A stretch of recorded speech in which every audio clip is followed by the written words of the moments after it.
오늘 만왕의 주님이 아기 예수로 태어나신 그 날을 기념하는 시간입니다. 참 그분이 태어나신 그 밤은 정말로 신비한 그리고 경이로운 그러한 밤이 아닐 수가 없는 것이죠.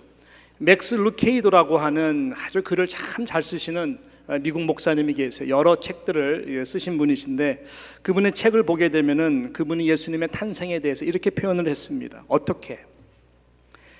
스스로 존재하시던 창조주가 어떻게 스스로 존재하시던 창조주가 피와 살의 몸이 섞인 연약한 어린아이로 태어날 수가 있었을까?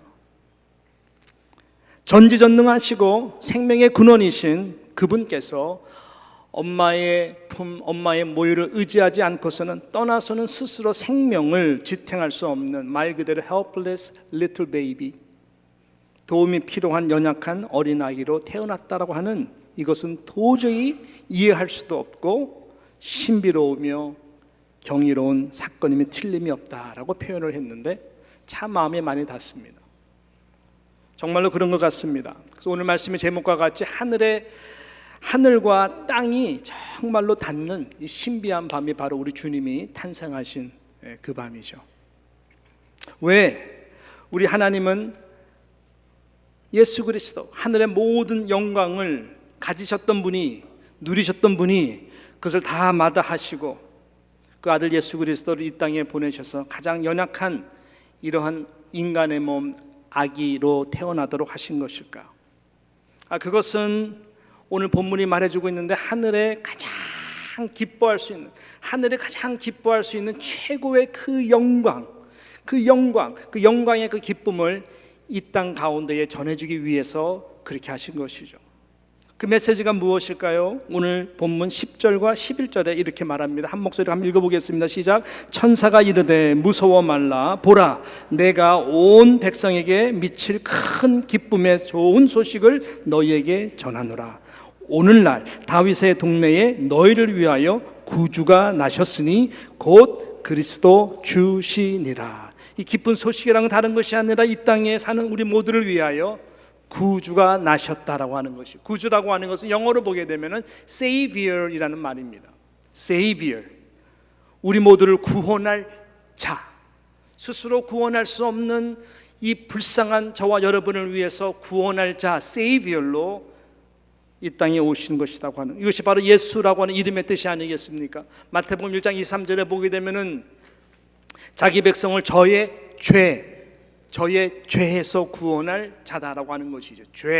죄로 인해서 우리는 스스로 구원할 수가 없는 자인데 helpless sinner를 구원하기 위하여 helpless little baby로 인간의 몸으로 예수님이 오셨다라고 하는 것이죠.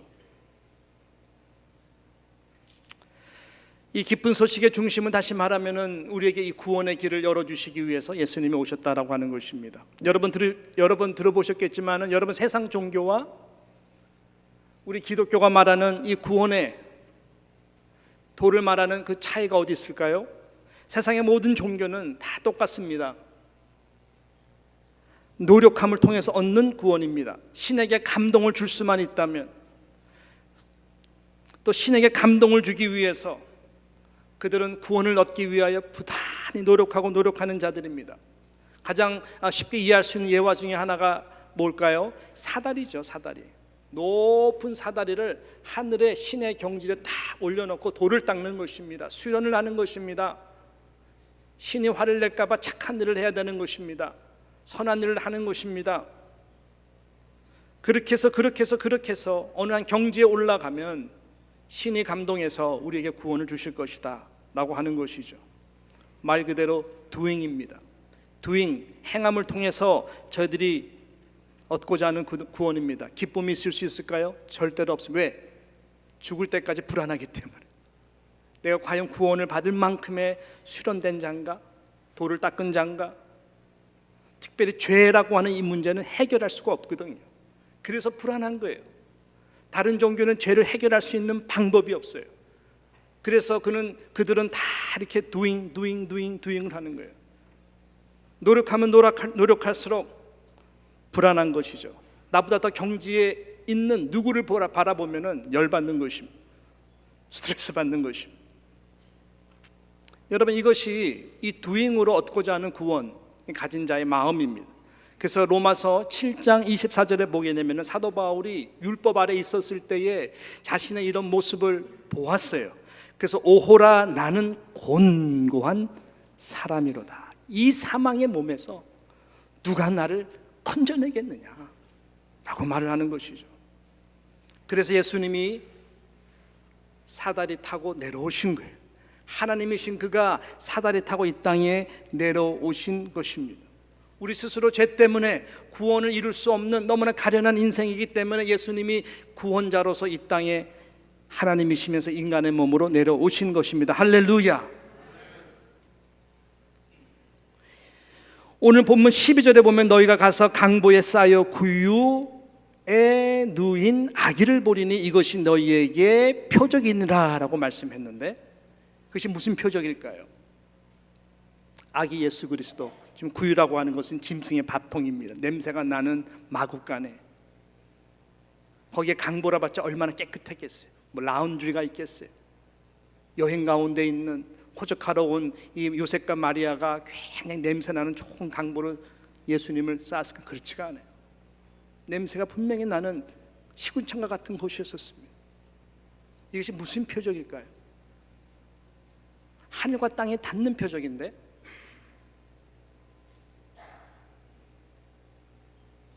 하늘에서 모든 영광을 누리시고 영광의 보좌에서 거룩한 그 빛나는 의의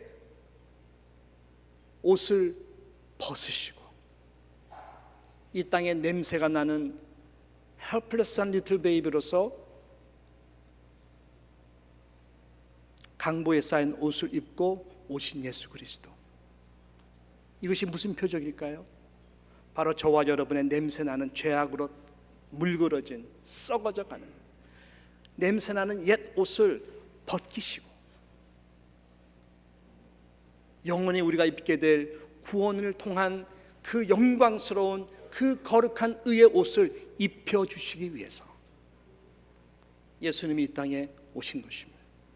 우리는 그 옷을 입지 않고서는 절대로 100% 의가 존재하는, 100% 하나님의 의가 존재하는 그 하늘나라에 갈 수가 없는 자들입니다. 하늘나라라고 하는 것은 99점 순도가, 우리의 의가 99.999%도 안 됩니다.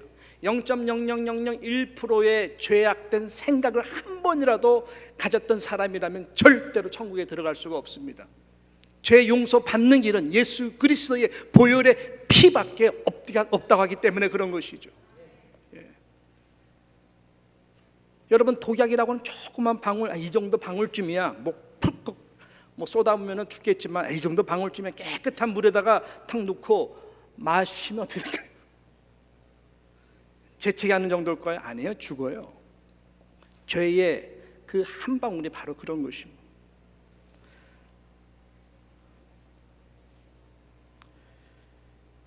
로마서 3장 23절에 보게 되면 모든 사람이 죄를 범하였으며 하나님의 영광에 이르지 못하나니, 지금 마지막 구절 보면 영광이 가득 찬 하늘에 그 찬송을 부르고 기쁨을 준, 기뻐하심을 입은 자들의 평안과 감사와 평화가 우리 가운데 있는데, 우리가 죄인된 상태에서는 하나님의 영광을 이루지 못하기 때문에 그 평안을 누릴 수가 없는 것이죠. 그리고 로마서 3장 10절에 보게 되면 너무나 절망스러운 말씀을 합니다. 기록된 바 의인은 없나니 하나도 없다라고 그랬습니다. 우리 가운데 천국에 갈 만한 의인이 아무도 없다라고 하는 것입니다. 근데 불편한 진실인데 그 불편한 진실이 무엇일까요? 히브리서 9장 27절에 보게 되면은 한 번 죽는 것 사람에게 정한 것이, 우리는 그것을 부인할 수가 없습니다. 앞서거니 뒤서거니 우리는 이 육신의 몸은 언젠가 흙으로 돌아갑니다. 정하신 것이요. 내가 안 믿어서 그렇지 나 또한 우리 모두가 언젠가 죽음을 경험하게 됩니다. 근데 불편한 진실은 뭐예요? 그 후에는 심판이 있으리니라고 그래요. 모두가 이 백보자라고 하는 심판대 앞에 다 서게 되는 것이죠. 인생이 그냥 허무하게 심판이 없이 끝냈으면 좋겠습니다. 자살하는 사람들의 생각처럼 힘드니까 나 인상 여기서 그냥 끝내자. 아무 생각 없이 이 고통 가운데 벗어날 수 있는 길로 택해서 그냥 죽고 인생이 그걸로 허무하게 끝났으면 좋겠습니다. 그렇지가 않아요. 그렇지가 않아요. 그러니 심판대 앞에 섰을 때에 생각만 하면은 우리가 다리가 사지가 떨리잖아요. 이 땅에서 온갖 거룩한 척 했지만 모든 우리의 생각들, 행위들 다 드러나게 되고 모든 사람들이 보게 될 때에 얼마나 우리가 벌벌벌벌 그 심판대 앞에서 떨겠습니까? 그래서 이것이 기쁜 소식입니다. 벌벌 떠는 우리들에게 예수님의 그 영광의 옷으로 다 우리의 허물을 덮어주시고 그 영광의 거룩한 그 옷자락을 다 입혀주시고 우리는 그렇게 서는 거예요. 이 은혜가 얼마나 감사한지. 그래서 가장 기쁜 소식, 복음 중에 복음은 다른 것이 아니죠. 하늘에서 이 땅에 내려오셔서 우리에게 그 주님의 의의 옷을 입혀주셨다라고 하는 것입니다. 할렐루야. 네, 할렐루야. 그게 강보에 쌓인 아기 예수가 우리에게 주시는 중요한 표적의 메시지 중에 하나라고 하는 것입니다. 하늘과 땅에 닿는 순간.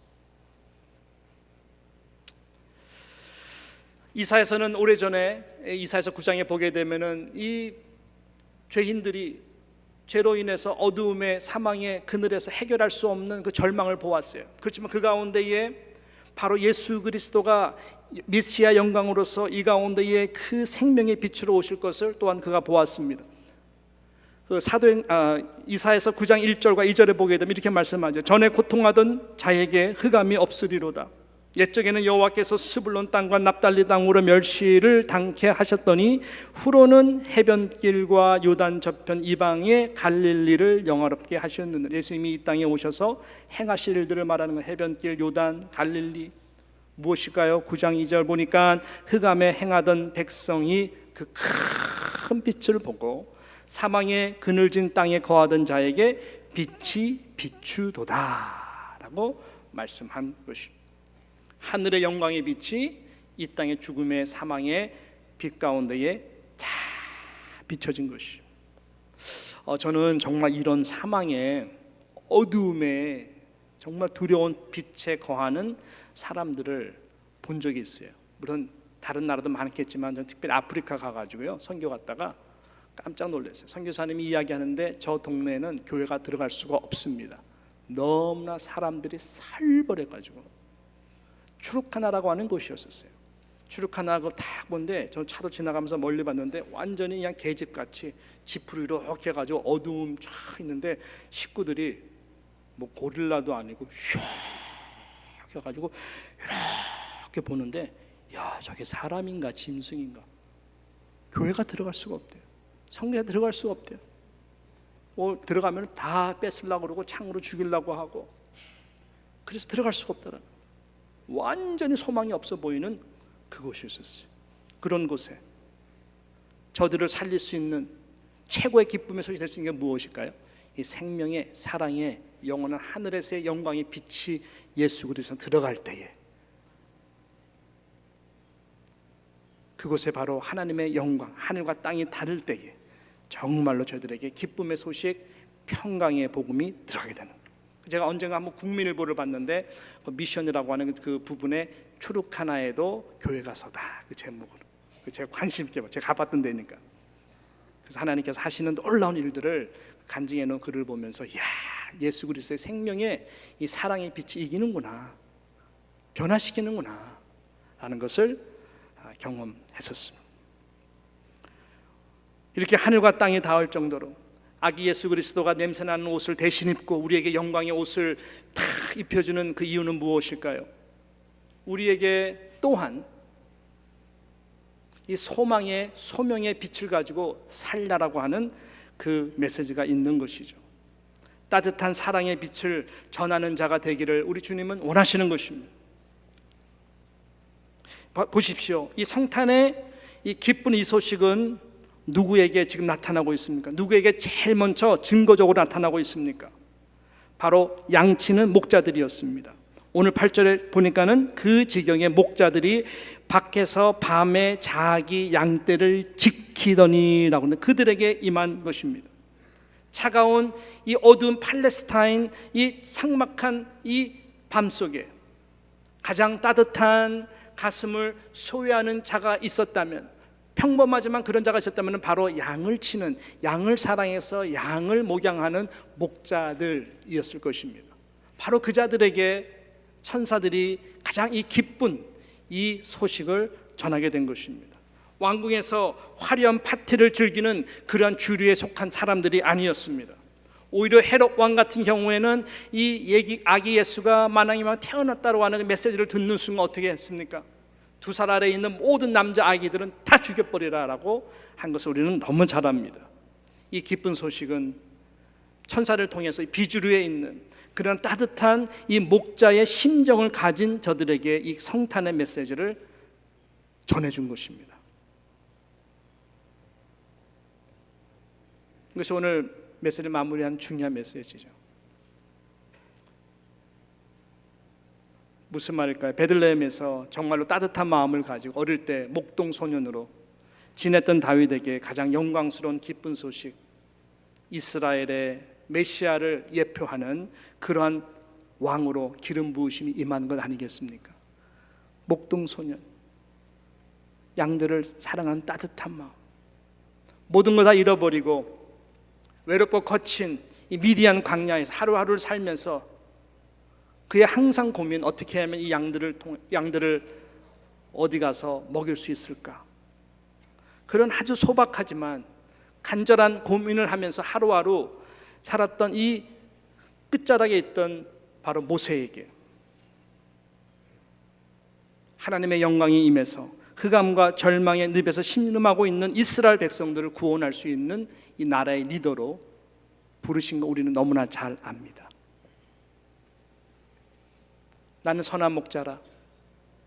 예수 그리스도의 마음도 똑같은 것이, 그런 목자의 심정으로 하늘의 영광의 옷을 벗으시고 79 양보다 71마리 추위에 떨고 있는 영혼을 위해서 당신의 의의 옷을 입혀주고 구원하기 위하여 예수님께서 오신 것이다 라고 하는 것이죠. 저는 이 새벽에 이 성탄절을 통해서 이 따뜻한 목자의 마음이 우리 모두에게 회복되기를 주님의 이름으로 축원하는 것입니다. 이 따뜻함 하나, 성탄 주일에 이 따뜻함 하나, 이 따뜻함 하나만 있으면, 이 목자의 심정만 있으면 되는 것입니다. 하늘에 닿은, 땅과 닿은 이 기쁜 소식을 전하는 통로가 될 수가 있는 것입니다. 따뜻함 하나만 있으면, 그런 마음으로 자녀를 대할 수 있다면, 그런 마음으로 부부가 서로 대할 수 있다면, 그런 따뜻한 마음 하나로 교회 리더들이 성도들을 대할 수 있다면, 서로가 서로를 대할 수 있다면 세상은 밝아지는 것이, 어둠은 물러가게 되는 것입니다. 저는 말씀을 마치면서 제가 굉장히 가끔 끄집어내서 읽는 그런 마음이 훈훈해지고 따뜻해지는 한 시편을 시를 여러분께 읽혀드리면서 마치기를 원해요. 그 따뜻함 하나로라고 하는 이 정용철 씨가 쓴 시인데 너무나 마음에 닿았고 지금까지 좋아합니다. 이렇게 말해요. 밤이란 빛이 사라졌음이 아닙니다. 빛을 뒤로하고 등졌기 때문입니다. 동굴이란 빛이 닿지 못하는 곳이 아닙니다. 빛이 막혔기 때문입니다. 겨울은 빛이 약해 추운 곳이 아닙니다. 빛 받는 시간이 적기 때문입니다. 빛을 등지거나 빛이 막히거나 빛을 적게 받으면 우리는 춥고 어두운 삶을 살게 됩니다. 그 따뜻함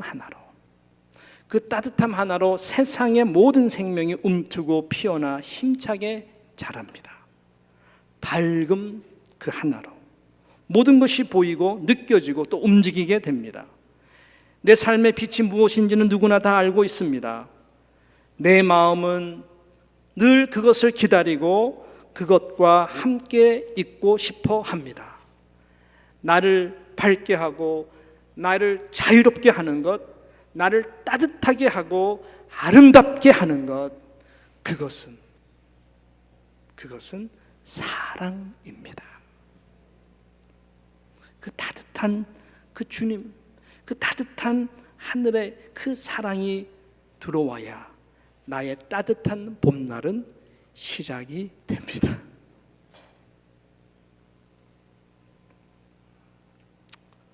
이 은혜가 있기를 축복합니다.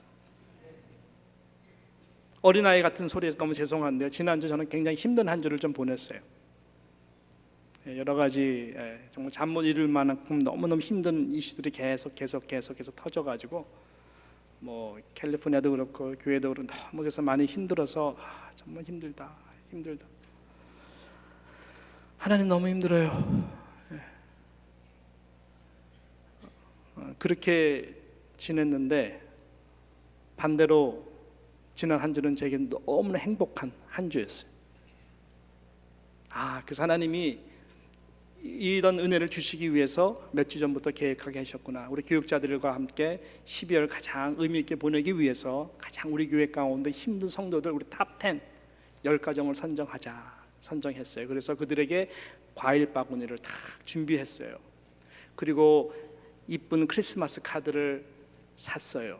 그리고 부족하지만 제가 직접 친필로 한 가정 또 우리 올네이션도 있거든요. 영어로 또 제가 사인을 해서 성경 구절을 집어넣어주고, 그리고 거기다가 구제비를 좀 넣어서 우리가 신방을 했어요. 너무 좋은 거예요.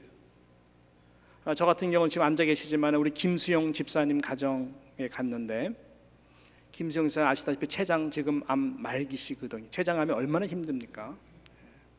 또 우리 딸 사랑하는 헬렌 너무너무 사랑해서 신문에 날 정도로 부녀의 그 사랑에 대해서 감동적인, 우리 지금 로비 미션에 있거든요, 헬렌이. 근데 그 얘기를 들어봤더니 우리 집사님이 너무 힘들었대요. 당연히 힘든데 정말 힘들었다는 이야기를 하시는 거예요. 항암 치료를 계속 받는데 너무 힘들고 살이 쫙 빠지셨거든요. 너무 아프고 힘든데 앉아 있어도 힘들고 누워 있어도 힘들고 몸을 이렇게 해도 힘들고 저렇게 해도 힘들고 서서 있어도 힘들고 도저히 힘든 것을 스탑할 수 없을 정도로 힘드셨대요.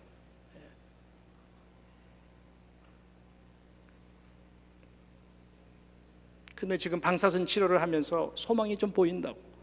일단 아픈 거는 조금 나아졌다고. 그래서 걸어 다닐 수 있어서 너무나 감사하다고. 그러면서 이분이 한번 활짝 아기같이 웃으시면서 저한테 감사하대요. 목사님 참 감사해요. 그래서